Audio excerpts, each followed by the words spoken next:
Welcome to Zisodel TV. Kindly subscribe, share, and like for latest updates and news.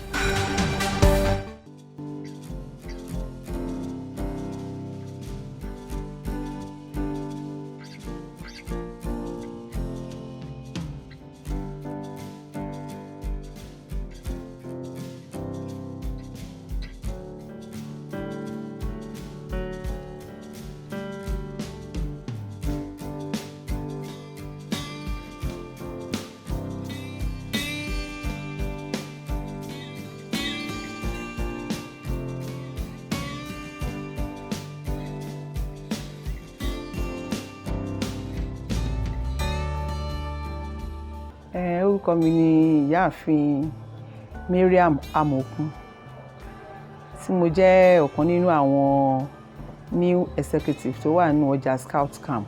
Kò sí nǹkan kan tí ẹ bá dé nínú ọjà yìí tí ẹ ní rí. Látara bẹ́ẹ̀ kò pé a ṣẹ̀ṣẹ̀ ń jáde lọ wá nǹkan kan rà kò sí.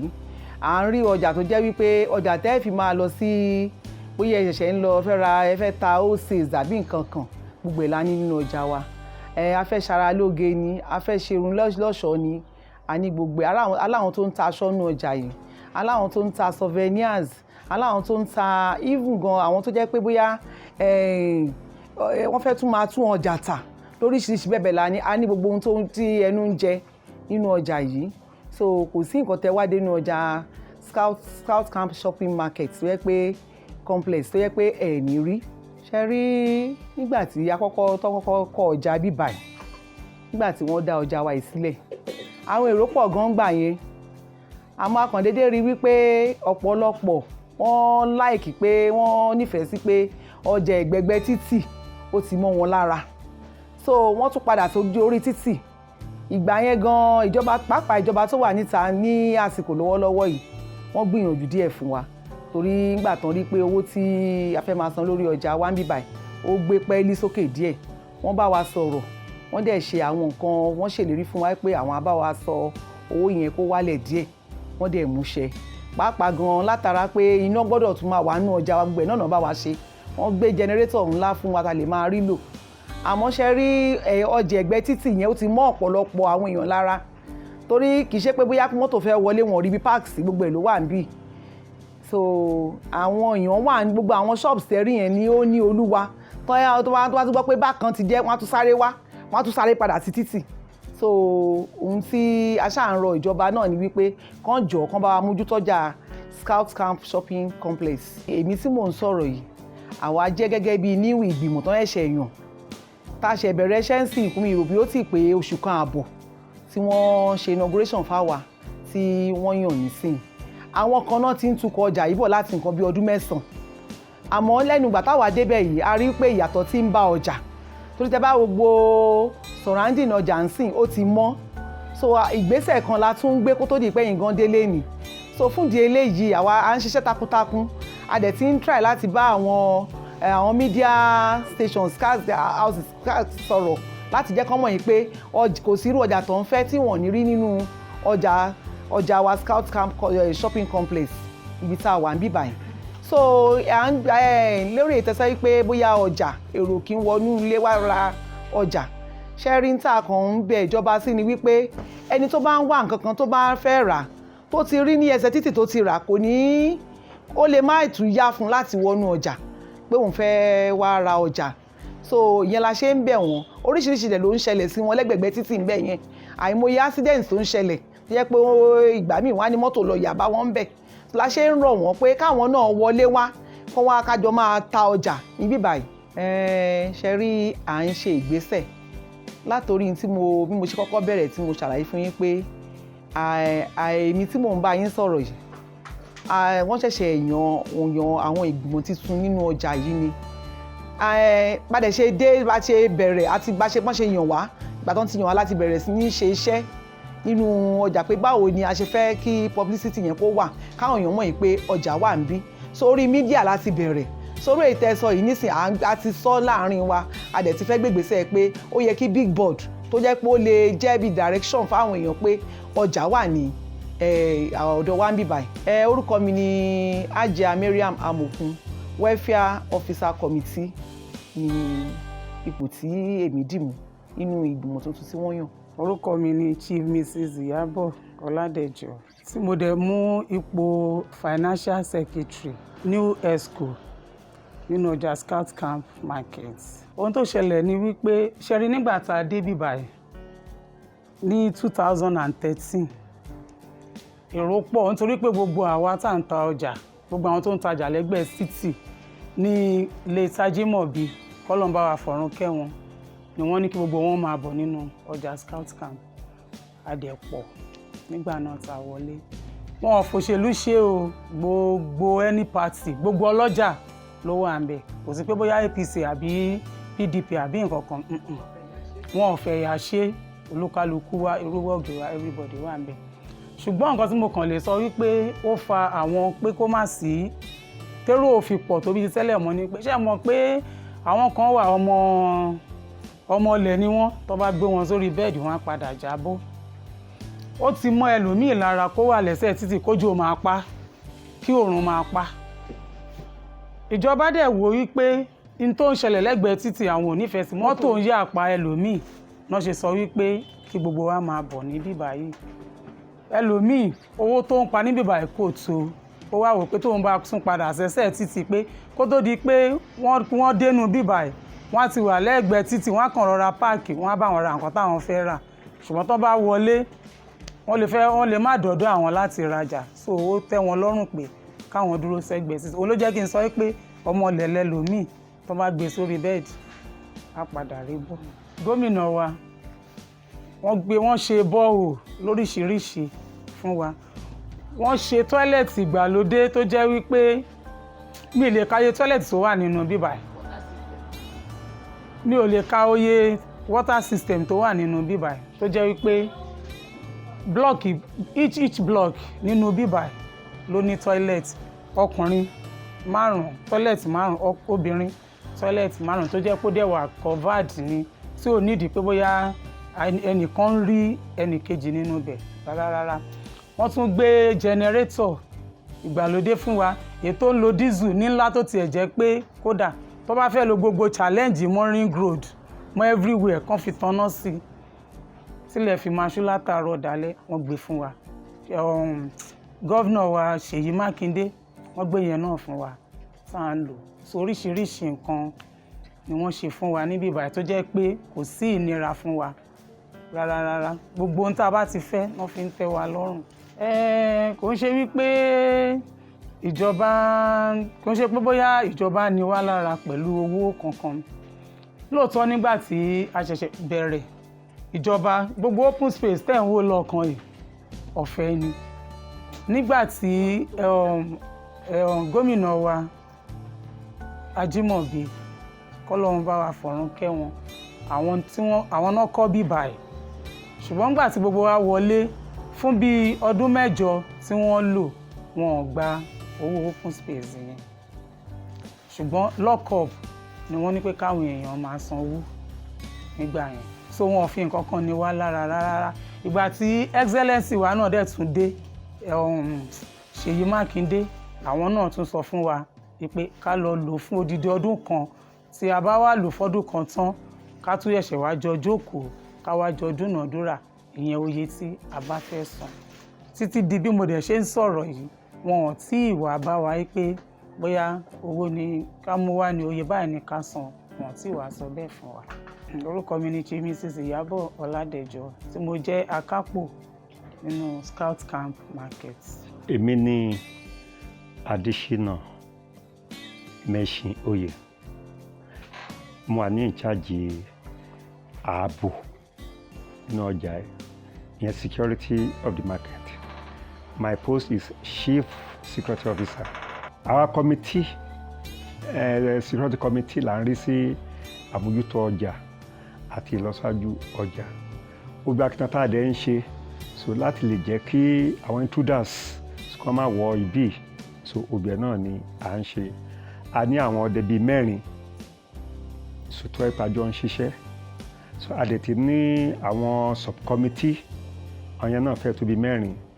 So every Sunday ni máa ń wá síbí by 7 o'clock. I will go around all the market màá lọ káàkiri màá rí pé gbogbo ọjà ló safe. Nǹkan kan ṣẹlẹ̀ sí wa níwájú bẹ́ẹ̀ tí a máa wo títì ní ọ̀kan tá a máa wo títì challenge lọ́ọ̀kan ibẹ̀ yẹn wọ́n díbẹ̀ patẹ́lẹ̀ ni ibi tí àwọn èèyàn ti ń rojọ́ kiri àwọn tí wọ́n kó lọ sí challenge táwọn kó lọ sí Màlété wípé kán wó ibẹ̀ fún àwọn wípé táwọn bá wo àwọn ará títì wọn á fi máa rí ọjà wọn gọ́ọ̀mẹ̀ntì try láti satisfy wọn wọ́n wo kìíní yẹn ìyẹn náà nísìn ó ti ń fa ní risk nísìn nítorí pé ibẹ̀ kan wà gbayawo ni ìyẹn gan tó ń jẹ́ nǹkan tí àwọn tá a jẹ́ committee tá a sọ pé tá a bá revenue so a fẹ́ máa ṣe ètò bá ṣe máa rí owó díẹ̀díẹ̀ ní ọjà so tá a bá rí àti prepare pé a máa tún bẹ̀rẹ̀ mọ̀ tó yẹ pé security bíi a tún fi wà more tight bẹ́ẹ̀ ní ìṣòwò porous but with our effort pẹ̀lú akitiyan wa àti àwọn Haúsá tí a fi sí ẹnu lóró ń bẹ̀rẹ̀ so ó tún jẹ́ kó ṣẹ́pẹ́rẹ́ díẹ̀ but a ṣe nídìí ìrànlọ́wọ́ ìjọba pé kan wá bá a ṣe but at the same time tíjọba àti approach ìjọba náà ò lè ṣe but àwọn náà tí a decide our committee àti decide pé a máa ṣe bẹ̀yẹn but a lè ṣe nǹkan with that money iṣẹ́ tá a dẹ̀ ń ṣe ànáwó ara wa sí ni kì í ṣe pé gọ́ọ̀mẹ̀ntì ń fún wa ní owó. There are two types of èlùbọ́ oríṣi èlùbọ́ méjìlá ni wọ́n ń pè kan ní gbàràrọ́ ìyẹn ni wọ́n rí ní eré àṣákí but káàmá yẹn ìlú káàmá náà ti ń rí tá a bá dé Kìṣí àtúnṣe máa wọ ọkọ̀ àdó bẹ́ẹ̀ ni ibẹ̀ ni mo ti lọ kó èlùbọ́ wá so adẹ̀dúpẹ́ lọ́dọ̀ Ọlọ́run I go to office to advertise my something possibly tán bá ní kí n gbé wá I will carry it to them adẹ̀dúpẹ́ lọ́dọ̀ Ọlọ́run bá a ṣe ń ṣe wẹ́rẹ́wẹ́rẹ́ à ń rí oúnjẹ jẹ so adẹ̀ ń rí ojú rere Ọlọ́run so nínú iṣẹ́ tá à ń ṣe so ojú ó gbé ẹ lọ so adúpẹ́ lọ́dọ̀ Ọlọ́run so Ọlọ́run náà ló fún wa ní ààyè bẹ́ẹ̀ scout camp bíi there are so many facilities àwọn èròjà tí ò sí ní ọjà ààbò míì ó pọ̀ níbí just mention any social facility tó wà káàkiri ní in an international market obìnrin ló wà ní ọjà wa but a dẹ̀ ti ń rọ àwọn èèyàn wa náà àwọn tó ń kọ́ ti wà ní ọjà tán sá lọ sí tán tún sá jáde a ti ń lọ rọ̀ wọ́n a ti lọ sí media houses a ti lọ sí about 2 or 3 media houses a ti lọ advertise pé kán máa bọ̀ obìnrin náà la fi ń ṣakitiyan kí èrò bá fi lè pọ̀ ní ọjà ń bì adẹ̀dúpẹ́ lọ́dọ̀ Ọlọ́run ó ti materialize àwọn èèyàn díẹ̀ tí àwọn èèyàn tó ti ń wọlé ju ìgbà kan lọ so as a result adúpẹ́ lọ́dọ̀ Ọlọ́run èmi ni Mr. Adesina Meshioye. Orúkọ mi ni olóyè ìyáàfin Wúrọ̀lá aya Adépọ̀jù mo jẹ́ òṣìṣẹ́ fẹ̀yìntì mo dẹ̀ ní ìsọ̀ nínú ọjà yìí mo ń ta nǹkan mímu yẹn àwọn bottled water minerals malts juice bẹ́ẹ̀ yẹn àwọn nǹkan tí mò ń ta yẹn mo dẹ̀ ti dé ọjà yìí náà ń lọ bí ọdún mélòó kan sẹ́yìn a dẹ̀ rí pé kan tí mo rí ni pé ìgbà tí bí ọdún mẹ́ta sẹ́yìn tí mo dé yẹn iná ń wà dáadáa omi ń run ara àwọn nǹkan tó fún mi ní ìwúrí láti wá bí mi ṣùgbọ́n ó dàárín kan a ṣáà rí pé gbogbo ẹ̀ kàn kò ṣiṣẹ́ mọ́ ó fún wa ní ìrẹ̀wẹ̀sì ọkàn ọ̀pọ̀lọpọ̀ èèyàn wọ́n ń bínú kúrò ìgbáwa kan ní a máa forítì títí gbogbo ẹ̀ tá a fi yàtọ̀ ṣùgbọ́n a dúpẹ́ lọ́wọ́ Ọlọ́run pé lẹ́nu bí oṣù mélòó ní ìsìn tí wọ́n yan ìgbìmọ̀ tí ìjọba tó yan ìgbìmọ̀ ìṣàkóso ọjà yìí a rí pé ìyàtọ̀ ti ń wà dáadáa bó tilẹ̀ ṣe pé ọjà ò tí ì kún tó bá a ṣe fẹ́ torí pé ọ̀pọ̀lọpọ̀ àwọn ọlọ́jà yẹn orí títì náà wà tí wọ́n yarí tàn wọlé ṣùgbọ́n síbẹ̀síbẹ̀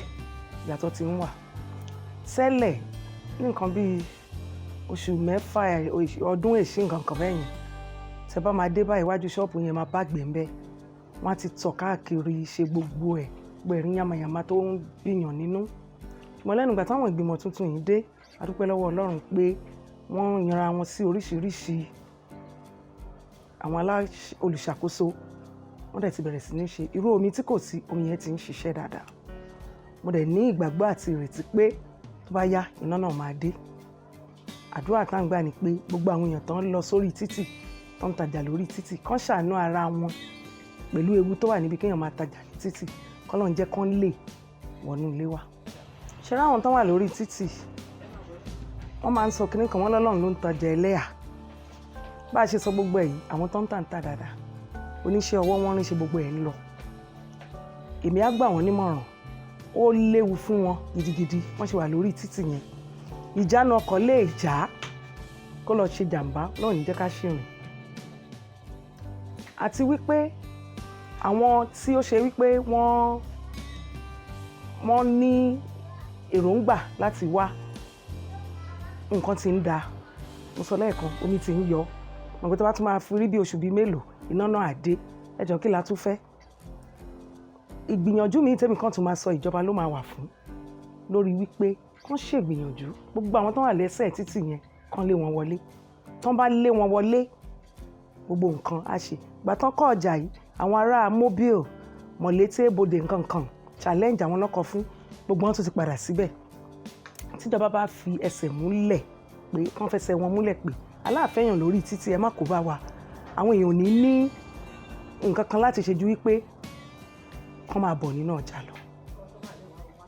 Àwọn èèyàn dẹ̀ ń wá dáadáa, so níwọ̀nba à ń rí tiwa tà. Kò tí ì tó, kò dàbí ìgbà kan, ṣùgbọ́n mo ní ìgbàgbọ́ àti ìrètí pé ìgbà tíjọba bá ràn wá lọ́wọ́ tán lé gbogbo àwọn tó wà lẹ́sẹ̀ títì yẹn tán lé wọn wọlé, ìyàtọ̀ máa wà. Èmi ni olóyè ìyáàfin Wúrọ̀lá Adépọ̀jù. Orúkọ mi ni Zainab Karen. Mo ń ṣiṣẹ́ tailor, fashion design. Mi wà nínú ọjà Start Camp. Shop number mi ni D13 lọ́kọ̀. Ìgbà tá a débẹ̀, ó wà òkè. Ọjà ń yá, àwọn customer ń wọlé. Suddenly, tí ò sínú, la kàn rí pé everybody kàn tún bọ́ síta ní kọ̀ọ̀kan èjèèjì. But ẹ mọ̀, kò sọ́gbọ́n tá a lè dá. Tá a bá ríra wa náà, à ń pera wa. Ẹ wá, ẹ wọlé, àwa tá a wà ń bẹ̀ náà. A ṣáà ń tà. Oúnjẹ tá jẹ kò ní ṣànkọ́ dé ẹnu èèyàn. À ń gbìyànjú tiwa. Tẹ́lẹ̀ iná wà, omi wà, toilet wà, security wà. Nígbà tó yá, àrà àwọn kan yẹn. Nígbà tó tún yá, àwọn kan yẹn tún ti come up. Bí a month ago now, a ti ń rí toilet, a ti ń rí omi, but ó kùnà. Iná yẹn dẹ̀ ṣe kókó. Iná gan ló mú àwọn èèyàn sá lọ jù. Àwọn oní nǹkan títà, ṣẹ̀mọ̀, ẹni tó ń ta omi, ẹni tó ń ta drinks, ẹni tó ń ta oúnjẹ, ẹlòmíì ń ṣiṣẹ́ mi tí ò jọmọ́ yẹn, tí ò jẹ́ mọ́ iṣẹ́ ọwọ́ tiwa tó yẹ pé dandan kó lo ná, tán rí ná. Ṣé rí, kò sí nǹkan tá lè fi ibi tó bá ní àkámọ́ra, kò sí nǹkan tá lè fi wé o. Ẹ̀tẹ̀ títì, àní rógun àyàbábú, àní rí wàhálà, àní rí dààmú. Kò sí nǹkan kan lẹ́gbẹ̀ẹ́ títì. Mi ro àwọn ìyá lọ́jà, bàbá lọ́jà, àtòníṣẹ́ ọwọ́ tó wà lẹ́gbẹ̀ẹ́ títì, kán wọlé wá, kán jẹ́ ká jọ ṣe. Á tù wá lára.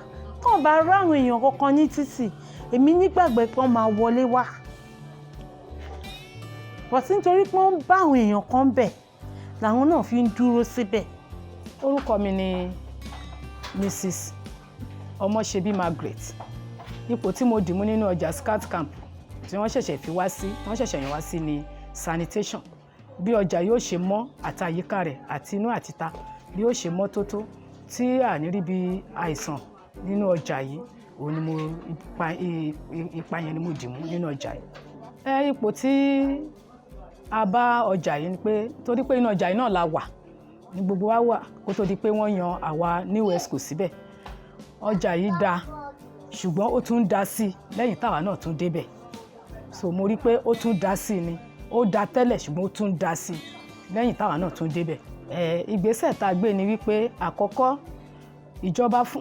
ìjọba tó lọ yẹn late Governor Ajimobi kọ́lọ́n kó fẹ̀rùn kẹ́, ìgbà tó dá ọjà yìí sílẹ̀ wọ́n ṣe bọ́ọ̀ fún wa, wọ́n ṣe everything fún wa. Tọ́lẹ̀tì wà ní àyíká yìí ó jẹ́ bíi 5.